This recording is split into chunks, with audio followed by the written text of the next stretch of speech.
It's been discovered that the US fleet said to be sailing to the Korean peninsula over tensions with North Korea had actually been sent in the opposite direction.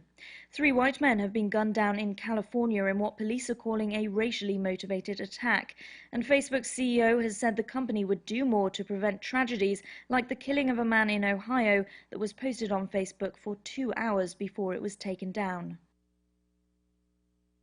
It's 9:01. KLEK LP Jonesboro, the voice of Arkansas Minority Advocacy Council. It's now time for Community Conversations, a program focusing on the people working to make the Jonesboro community a better place, while offering viewpoints from all sides of the issues. The views expressed in this program are those of the participants and do not necessarily reflect the views of KLEK 102.5 FM, the voice of Arkansas Minority Advocacy Council, or our underwriters or sponsors. KLEK 102.5 FM. Good morning to you on your Wednesday. It's April 19, 2017. This is Community Conversations, and joining us in the studio today, we have a very special guest. We have the Honorable Mayor Harold Perrin of the City of Jonesboro, and we're so happy to have Mayor Perrin in the studio today. He's going to join us for this first segment. He's going to kind of give all of the listeners and the citizens of Jonesboro kind of an update of some of the things that are going on with the city. So how are you doing today, Mayor? I'm doing great, and thank you so much for having me this morning. All right, well, it looks like you've got a lot of paperwork there, so... Oh, goodness. Well, I didn't know what you were going to ask. I want to make sure I tried to cover everything that the citizens want to do. Before I get started, though, let me just say this. I want to say congratulations to you and to the station. I think it was last week I attended the awards banquet, and you all got an award for that, and I just want to say congratulations to y'all. Well, thank you, Mayor Perrin. It's definitely appreciated, and we're just doing what we can for the community. Right. All right, so what do you got for us? Well, we had a council meeting last night, and we also had several committee meetings prior to that. In fact, we had so many, it was almost, you had to just be really prepared, because we had rules nominating, we had a finance meeting, we had a public safety, and I think we had a public works meeting. So you can imagine they started at 4:50 yesterday and went up until the 5:30 mark when the city council starts. Oh, wow. But there were some things that we just had to get done and completed. Okay. One of them that I think that a lot of the citizens would be interested in is the fact that our grants people have been working on some grants that our deadline is May 1. Okay. To get that to the Arkansas Highway Department. Okay. In those grants, they were three grants that were proposed, and 2 of them are what they call a TAP, and TAP really means just a transportation alternative program. The first one that we were talking about is a connectivity between Arkansas State University and the downtown area. Now, we had 2 public hearings, the Grants Division did, and they ranked all the proposals. We had, I think, over 100 people come to these 2 public hearings, and we said, okay, if we're going to go for grants, what would y'all like to have in mobility, transportation, and etc. And because these funds only come out once a year. Okay. And so we've been very successful and blessed in the fact that most of the trail, if not all of the trail at Greg Head Forest that you see, the 3.2 mile walking trail, has been paid for by the Arkansas Highway Department. Now, Blue Cross and Blue Shield paid for the exercise equipment, but as far as the trail itself, all of that was through this TAP grant we're talking about. That's wonderful. So the first one was that they covered last night was that one, the connectivity of downtown Jonesboro to Arkansas State University. The other one is a match at Turtle Creek Greenway, lighting and signage for the kids so that they can early in the morning or walking to school, they'll have lights there that will have timers on, and also signage on that. And that's over by the mall from Highland all the way down to Nettleton, all the way around the mall. In fact, that bridge should be in probably by September. And that's it. Over the railroad tracks? No, the bridge will be over behind the mall on Matthews. You know, we're connecting over to that. There's a huge ditch there. Okay. And so that bridge will go in, and so you can go all the way from downtown all the way to Allen Park on that walkway. And, wonderful. So that was the second one. Now the other one is what's called a transportation alternative program, and this one's a good one too, because what this is going to do is that we received money to come out of the backside of Craighead Forest Park Okay. and to come down the side road and hook on to what's called Craig Hills, that road that runs by there. This grant will let it go from there on Highway 1 with bike trails and all of that, all the way up to the fire station, which is over on Highway 1. That'd be wonderful. So these are 3 grants that, once you apply for them, you don't know if you're going to get them or not. Okay. It's the way they're written, and more importantly, I think it's because they have a committee that looks at these, Okay. and then it goes back to the highway department. Now, some of those members on the committee are highway employees. Okay. Okay. There was one that we had a dissenting vote last night on one of them, and that's on the one with the from downtown to Arkansas State University. I think that's much needed. Right. So that one there is I'm going to look at that today and study it pretty hard, because it's my understanding that that the concept of the drawing that's in that grant can be changed at any time. Okay. What you're doing is you're applying for the money, which is $500,000, 80-20, which is 20% highway, 80% city of Jonesboro. Now, what that means is that we're telling them we're going to do a connectivity between the 2 points. Now, we have a drawn-out bill which most of the people in those public hearings said they'd like to see. Okay. However, there were some objections last night in the fact that it may not coordinate with the master plan at Arkansas State University. Okay. So I want to check on that today and contact the university and some other places and see what's going on. And then we'll decide which way we're going to go from that. Okay. Okay. So it was a very interesting meeting last night, and then we got approval to go ahead and pay for the excavator. One of the things that really impresses me, because of the weather we've had, we added another $500,000 to asphalt overlays Okay. for our highways and roads, and then also $250,000 more on sidewalks. And because of the weather, we're going to have almost out of the 23 projects on the overlays, we should have by this Friday at least 12 of those already done. And so that's incredible, just being April. And I live over on the north side of town, and I saw where they've done some improvements on one part of Belt Street, and Yes. it's really, really nice over there. So thank you to the city for making those improvements over there. Yeah. Now, someone notices an area on the street they live on, and not necessarily concerning pavement, but who would they contact? There was some work done on my street where now there's still they put some new concrete pipes or something to help the drainage, but they left some open areas and there's gravel. So who would we contact to? Okay, you could contact 2 people. Okay. One is Ed Tanner, and Ed is my operations director at my office. Or you can call directly to Craig Light, which is our chief engineer for the city of Jonesboro. Okay. But anything that you see like that is open or exposed, we certainly want to know about it so we can go ahead and get it fixed on that. And so, yes, anything like that, please let us know and we'll get on top of it. Alrighty. So Okay. if anyone sees anything, at least alert the city, and they'll at least come out and look at it and see what can be done. Speaking with I'm sorry.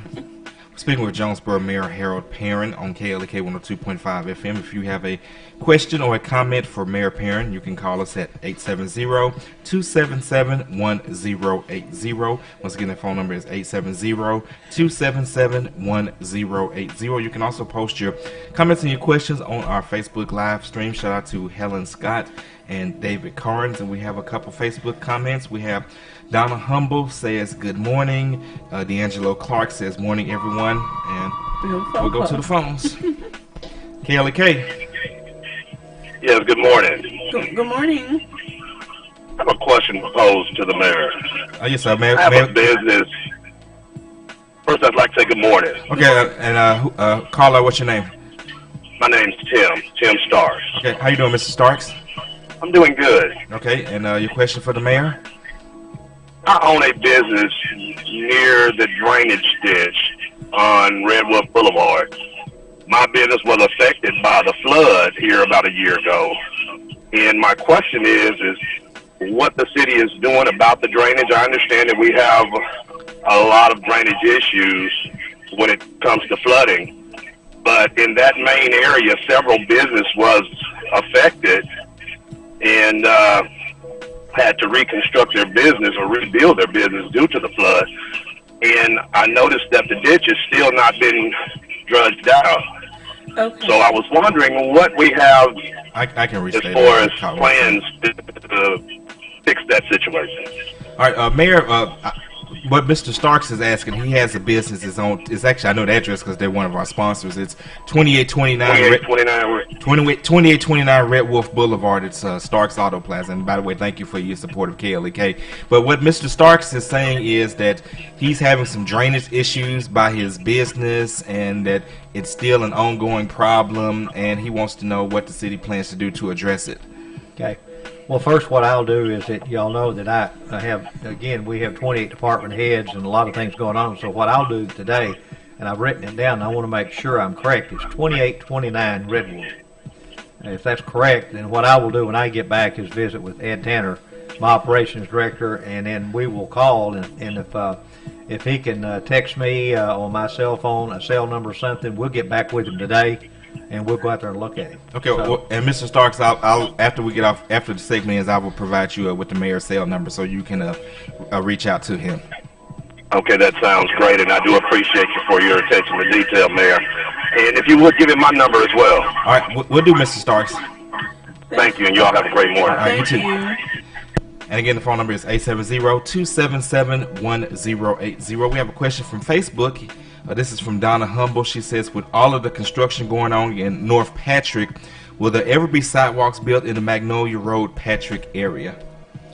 Answer to that is yes. In fact, I've driven that, and it's interesting that you asked that question. I've had two people talk with me this week about that. When you leave Johnson Avenue on Patrick and going up all the way up to Magnolia, and it's going to be very expensive to do, but there is no sidewalks, and these kids have to walk on the street. And that's right there where we built a brand new fire station about 3 or 4 years ago.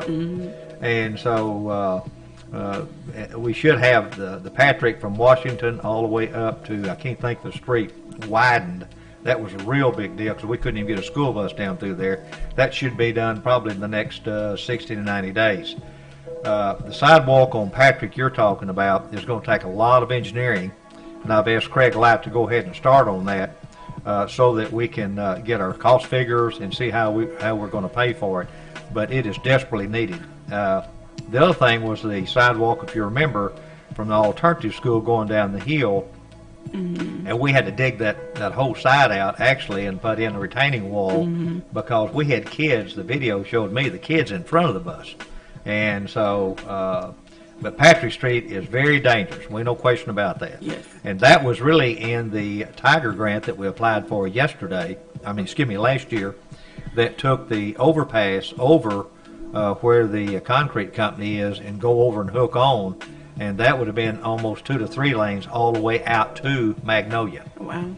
But since we had to wait on that, now we know that we're not going to get that money. We're going to have to come back and say, okay, now, if we're not going to get that, let's get the sidewalk on there, at least 1, if not 2. Okay. Let's see what it's going to cost. Okay. Okay? I think the residents will really appreciate, because if I'm thinking of the right area, aren't they building some new apartments somewhere along Magnolia? On Magnolia? Yes. Yes, and there are also some on Patrick, too. Okay. So Yeah. I'm sure the residents will greatly appreciate those improvements. What are some other issues that the city council is discussing at the moment that will affect the citizens? Well, I think right now we've been having public hearings on stormwater. Okay. And stormwater is flooding. Okay. And so I flew down last week to Hot Springs. They started a stormwater program probably about 10 years ago. Okay. And what I want to do is meet with their chief engineers, the gentleman who's over the stormwater program, and to see how they started from the beginning to now, and what have they done for the citizens, and etc. So in these public hearings, we've been talking about doing a stormwater program, and it's really just in a concept now. But I wanted the people to know that we're going to try to address this flooding. But The city entered into a program with the Corps of Engineers probably about 5 years ago to do a complete study of the entire city. And they took the city and they broke it up into 4 quadrants, 4 parts. The first study came back after about 2.5 years, and I was totally shocked of what it said. And what it said is that we needed to spend about $110 million just on that one section. And in that recommendation was a 200-acre regional detention pond where all the water could flow into that. Once you get the ditches cleaned out, you got to have some place for it to go to settle. Mm-hmm. And the location of that was somewhere in North Jonesboro. Now, if you did that and you had that, you're going to take a lot of that property in North Jonesboro out of the floodplain and floodway, and now you can do a lot of economic development. Okay. And so that's really what I was concerned. Number one, flooding. Number two, if you do that, then what are we going to get in return for that? Okay. And so I've talked to all of our congressional delegations in D.C. About that and asked them to give the Corps of Engineers in Memphis more money. There's 3 places where that money actually goes. Memphis, Tennessee, and I believe in Vicksburg, Mississippi, and the other is Oklahoma City. Okay. And what I have learned is that the Memphis Corps is running very lean on their funds, and a lot of that's been going to Vicksburg and Oklahoma City. Okay. And I'm sure there's a reason for that. I just simply asked Senator Bozeman and Senator Cotton them to please look at it, and if you can, and I know that Senator Bozeman's on the Appropriations Committee, could he please give more money to Memphis? Okay. All right. So, back on the stormwater. So what we're saying is the whole mission of that is to stop the flooding. Now, how do you do that? Well, we just simply said we're going to put a flat fee on there, and there's a lot of questions, $5 for residential, I think it was $15 for business or whatever. Okay. Well, when we got to Hot Springs, they did a little different on that. And this came out on some of these public hearings. And what they're saying is, well, it needs to be based on the number of the size of land you've got, sort of like a drainage district. If you got a small amount, you pay more than someone who's got a lot more because you're going to put more water out there for flooding. Okay. So we've got a lot of work to do on that, and I told them that last night. I said, look, let me just make it real clear. We're going to take this, continue studying this, all right, because it's a major problem, but we just simply threw that out there to show you that this is something that's very important to people of Jonesboro. It is. Very much. And it was very difficult for me to walk in some of those homes. And this last year, we got that 6 inches of rain in a matter of, an hour or so. Mm-hmm. So we're going to work on that extremely hard, but we're going to have some partners. I mean, you can imagine, that's just one phase at $110 million. Now, we're in phase 2 now on the study. Okay. And so it's going to take another probably 3 years, I would say, or more to get all those studies put together so we can have a total amount of money that we're going to have to spend. Wow. Okay. But the thing here is that if we could get some money now through some of these agencies, and if we knew where we need this regional attention, we could go ahead and buy that property and hold it so it will not mess up the plans later on. If you wait 3 or 4 years, somebody tries to build on that or whatever, now you got a problem. Okay? So that's where I have to chase all day long. I'm just going from one meeting to another trying to figure out what I'm saying?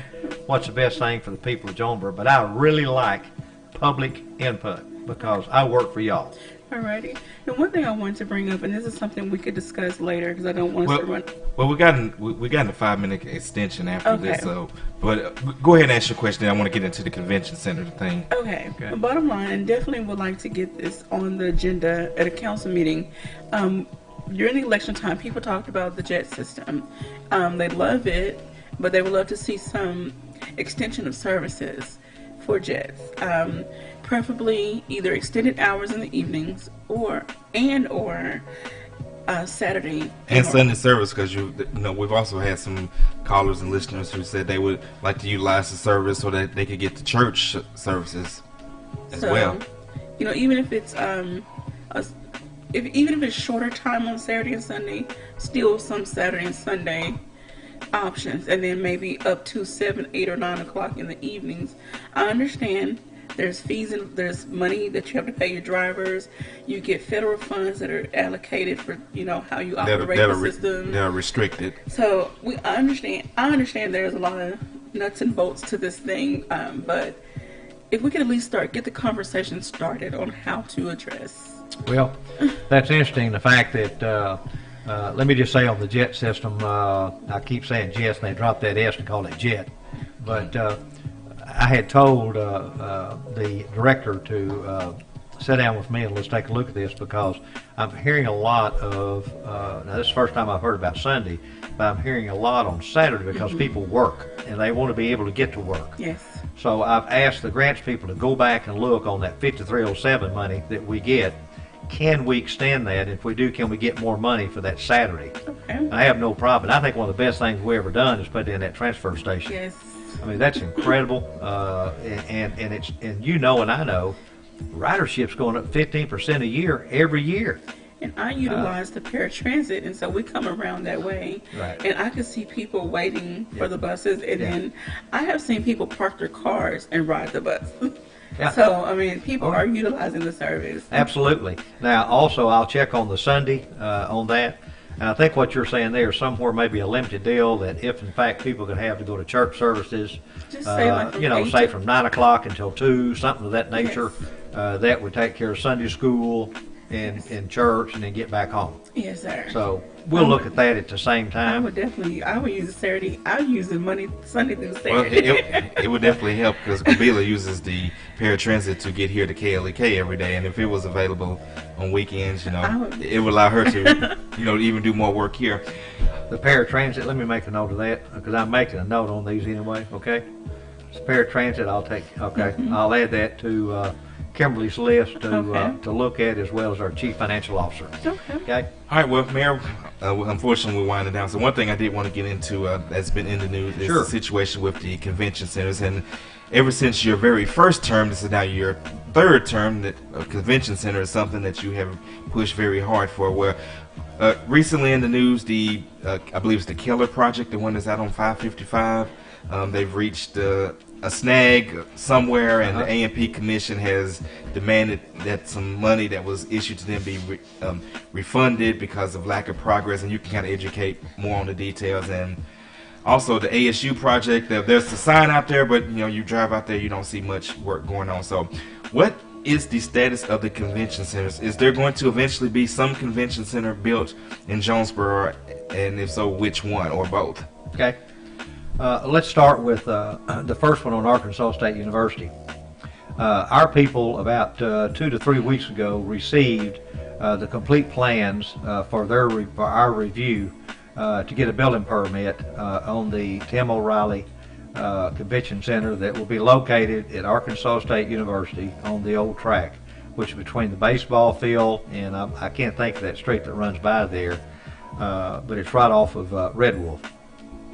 We've completed those reviews. We have sent those to their architects. We're waiting on them to come back to give us, and there's very small changes that they have to make.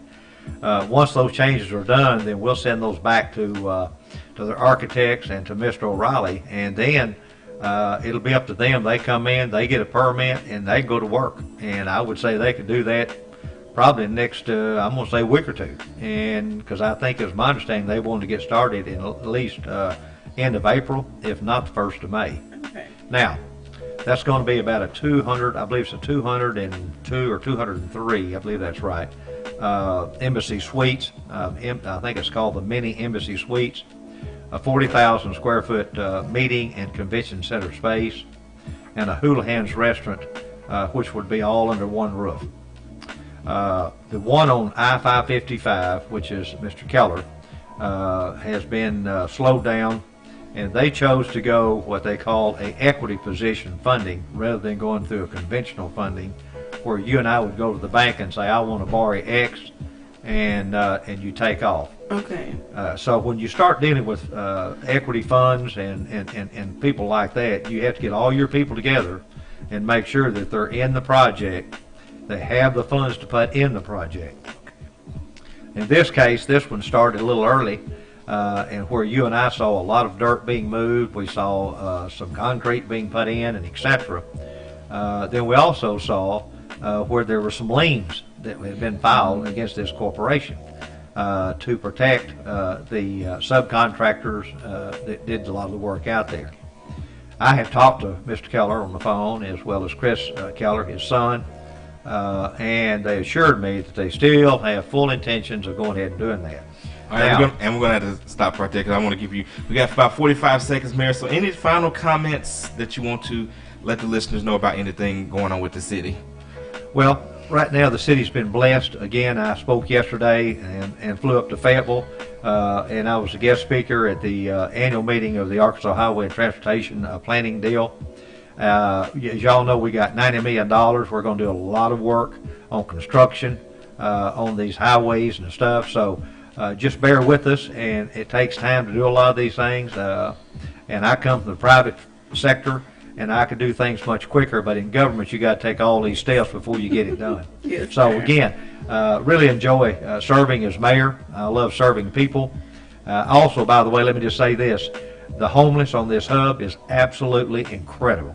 We had the largest turnout on that, and so if anybody could help in that on the hub, please call someone in that area, particularly our grants people. All right. All right, Thank Mayor, you. we thank you for dropping by. Let's try to do this again next month and have you on for the whole hour because one Okay. segment just really not enough to cover all the things going on in Okay. our great city of Jonesboro. Don't go anywhere. We're going to take a break, and when we come back, we'll have David Nunez. This is Community Conversations. This is KLEK 102.5 FM.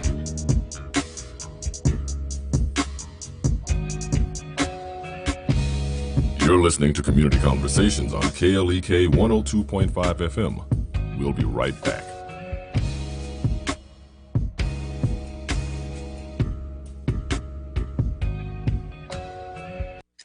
What is your child passionate